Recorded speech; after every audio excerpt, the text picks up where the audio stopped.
you for hopping on with us. We have Tara, the expert when it comes to all things Epstein files. Unfortunately, you're cross to bear in life that anytime something drops, people are like, where is Tara Palmeri right now? Yeah. Okay, first, what happened today for folks who are not caught up?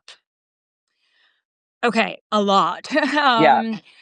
The House Democrats dropped a bombshell, and this comes on the heels of, as we know, the discharge petition for the Epstein files to be signed today when Adelita Grijalva is sworn in at 4 p.m. Yeah. This was obviously a strategic leak. I was talking to some House Republicans last night, and it was like they're already breaking with Trump. They were breaking ranks already. They were hoping the discharge petition was something they could kind of slow the roll with. But I think the train's out of the station. It's going to be really It's hard happening. for them. Yeah. And I think when you see these emails, as much as the White House wants to push back, it just keeps suggesting that there's more and more and more and more. And I've always believed this. I think we've talked about this, that it would be the drip, drip, drip, the emails. It would be the leaks. It would be the whistleblowers that would tell us the story. I believe even if somehow the DOJ, Trump signs a bill that compels the DOJ to release the files, that they won't self-police. It won't be good. There'll be a lot of redaction. So it's this correspondence that helps us really understand his world, his people, what was going on at the time. So today these emails came out, and this came again from the estate, right? This is not coming from the DOJ. These were emails between the journalist and author Michael Wolff and Epstein and Ghislaine Maxwell, and they were basically saying Trump knew about the girls. Yes, exactly. Why can't Michael Wolff just release all the stuff he has? This feels like Bob Woodward-y to me. Really, oh God. As a journalist, reading his emails with Epstein, I'm like, how can you be giving PR advice to a pedophile? Yeah. Then if you have this on Trump, he can just make you look like you're a victim of cancel culture. And this is what you should do. And I'm just like, what? And why? And we also have to remember that Michael Wolff is still sitting on a lot of Jeffrey Epstein tapes, which I'm sure he will be using for some commercial purposes, as in a book, a TV series, a Netflix special, yeah. Yeah, but in the meantime, we're just going to have to wait on that. I know that he did have a podcast with some of it in there, but it's the other side of the conversation that he's having with Jeffrey Epstein that's really, really concerning to me, that this is the way he operates. But I guess if you want to become pals with a pedophile, you got to act like this. But I also just feel like ultimately, didn't you know, you knew this all along? Yeah. For years, because this has been out. I mean, Jeffrey Epstein's been dead since 2019. He's had these emails for years and years and years. I know. What else is he sitting on right now? It makes me nuts. People got mad at Bob Woodward when he did this too, remember? Because he was he had all these tapes on Trump, and people were like, why did you wait until your book could come out? And I understand that there's complications for authors. They have to keep stuff so the book sells. It's part of your contracts and whatnot. Yeah. But you've already done so many books and shit about Epstein, Michael Wolff. There has to be a moment where you go, I as a person need to get this where's out. the moral clarity? It certainly doesn't make journalists look good. No. I've always questioned his methods, to be honest. This isn't the first time I felt that way, but this was a very glaring example of someone that I felt was colluding with Epstein. Colluding. To improve his to improve his image. It was just really, really, really disturbing. Well, I want to get to this thing right here in the question. So Michael Wolff, to me, creep. I'm so aggravated and disgusted with the way he moves. But also Michael Cohen, who I've been pretty critical of getting this sort of reputational rehab over the last couple of years. You see him on MSC and on Midas Touch and all these places. He's not super friendly to you when you questioned him, because you tried to push on well, what do you mean you don't know? Do you think Michael Cohen knows too much too? Well, I don't know how you. I got an ick from him. Yeah. It just seems so. And then he did admit he knew something. He knew about one case and he had to take care of it. But started the conversation with, I know nothing, I've seen, I don't know. And then it was devolved into, okay, I know something. So it's well, what are you, why did you start the conversation by lying? Yeah, why are all of these men still lying? Yeah, Jeffrey they're just Epstein is spinning dead. around The in public circles is and on your circles. side.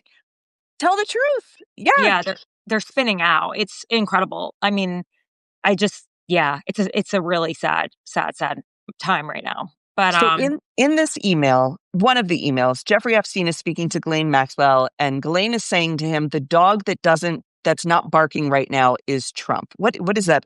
What did that mean? Like people who weren't selling Epstein out, Trump wasn't selling Epstein out.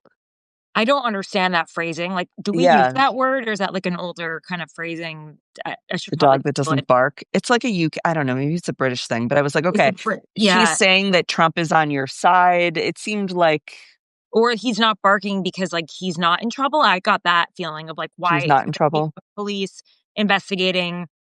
Um, why isn't the chief of police investigating Trump? Like, how is he getting out of this scot Right. free? And that was what I interpreted from that.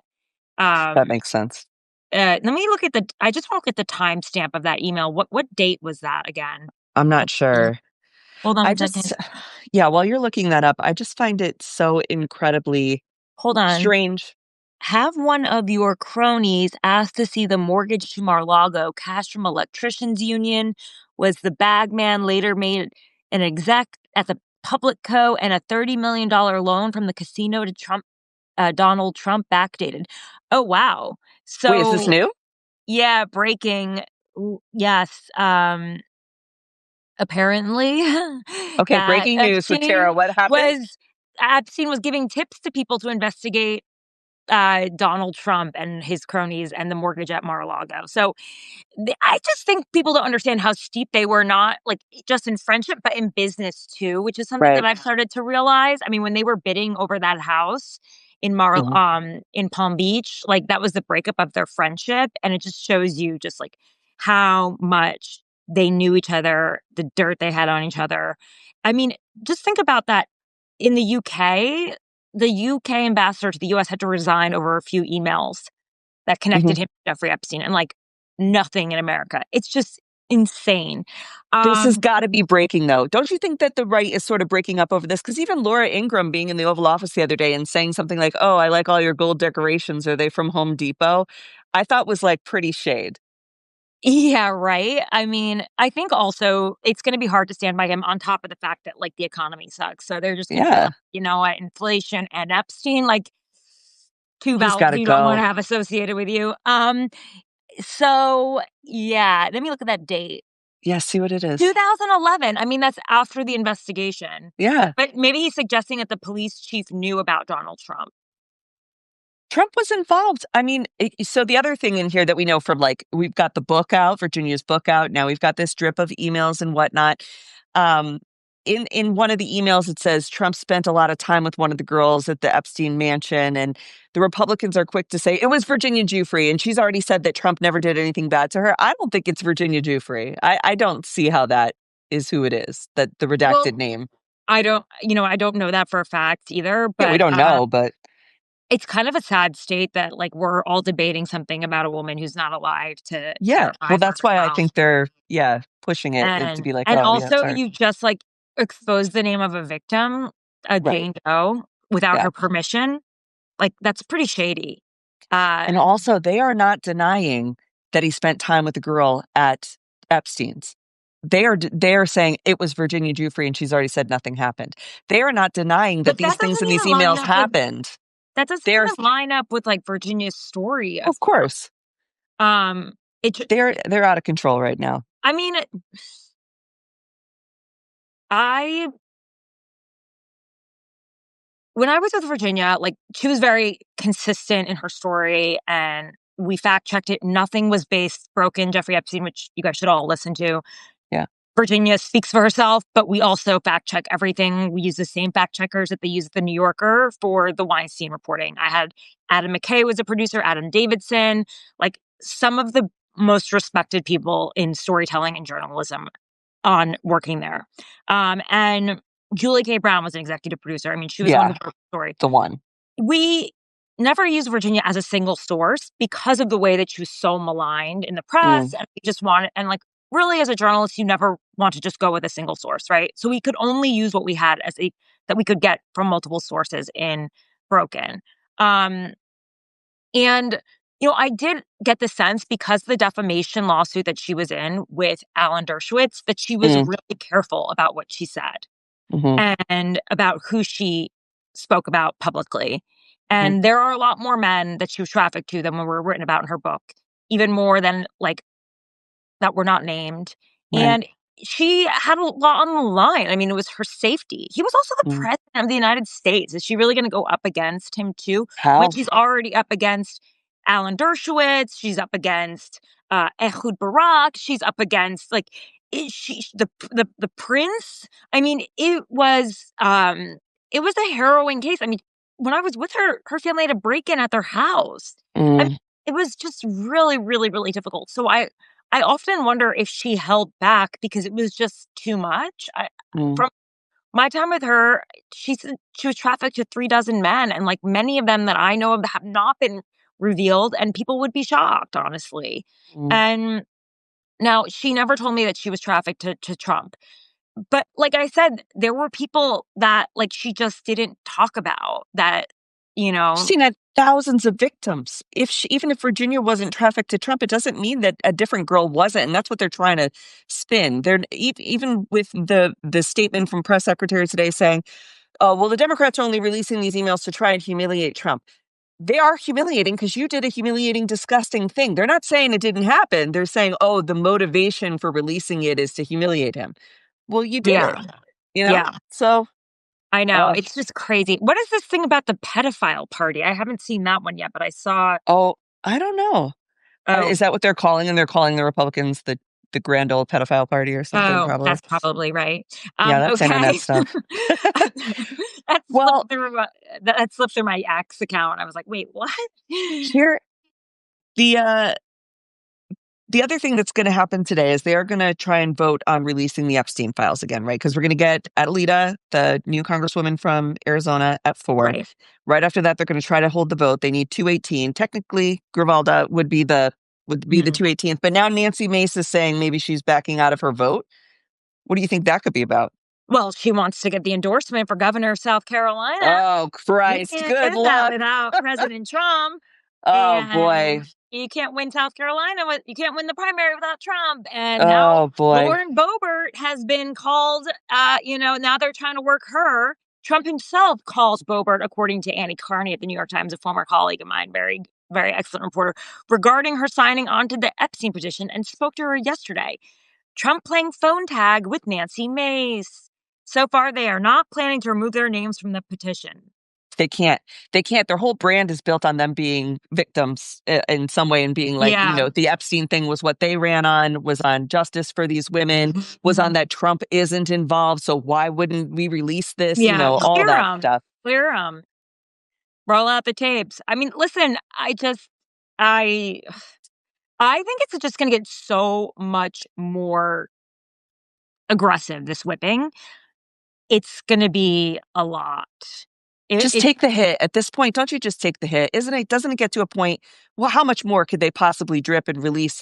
And the public is not buying that Trump's not involved or anything. Every time it's 1,000 times worse. If he would have released the files weeks ago, the news cycle may have even moved on by this point, or he would have taken whatever hit it was going to be by this point. But as the economy continues to get worse, as he says things like he's going to let 600,000 Chinese students into American institutions, what he promised that he wouldn't, as he's doing this whack-ass war in Venezuela, as things are just getting worse and worse. The UK is not sharing intelligence with us because they don't trust us anymore when it comes to the military. Worse, worse, worse. And Epstein, man, you're in a bad spot. You're in too bad a bad spot. even Laura Ingraham ain't buying it. Even Lauren Ingraham, she's in there. Oh, you don't trust Americans? You don't think they're talented? And he's like, no. And they air it, right? Like, I don't know how much more we could be doing here. Like, give it up, man. And folks are like, oh, JD Vance won't be better. I'm like, I don't know. Will he be worse? What do I want out of this? Just accountability. JD Vance seems way more strategic.